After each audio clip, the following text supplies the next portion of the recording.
Sunday's reading from John's Gospel begins with Jesus saying, "Do not let your hearts be troubled. You have faith in God, have faith also in me." But in the lines immediately before this passage, Jesus predicted Peter's denial of him on the night before he died.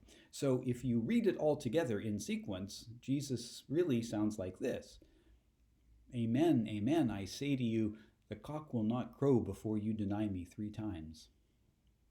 Do not let your hearts be troubled. You have faith in God, have faith also in me." Now, heard that way, Jesus seems to be saying that Peter's denial stemmed out of a troubled heart that wasn't able to keep faith in Jesus. As Peter watched Jesus being arrested and led to his death, he lacked faith that all these events could lead to anything good.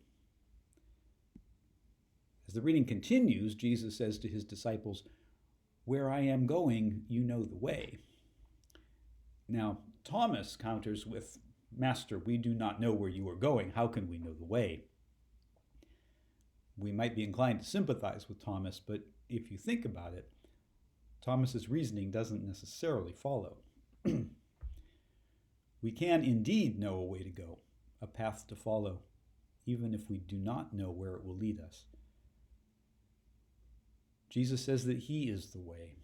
His whole life and reason for being was to show us, to teach us the way, to teach us a way, his way, never fully revealing where that way will lead, but always assuring us that his way will lead to good, will lead to God, will lead to life.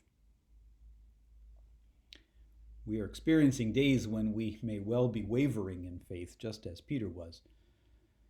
Peter watched terrible things happening to Jesus, and he could not imagine how anything good could come of them. And Lord knows I have a hard time these days imagining how anything good can come from what our world is currently experiencing. I don't know where it's leading. I don't know where it will take us. And if Jesus is in charge, then like Thomas, I don't know where he's going. But honestly, I think I do know the way. I think that any of us who choose to trust in Jesus knows the way. The way now in these dark times is no different from the way in the best of times.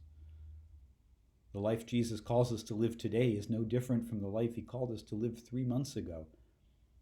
A life of love, a life of service, a life of care and respect for one another, a life of choices geared toward the common good, toward the good of all of us together. And that, in the end, is all we need to know.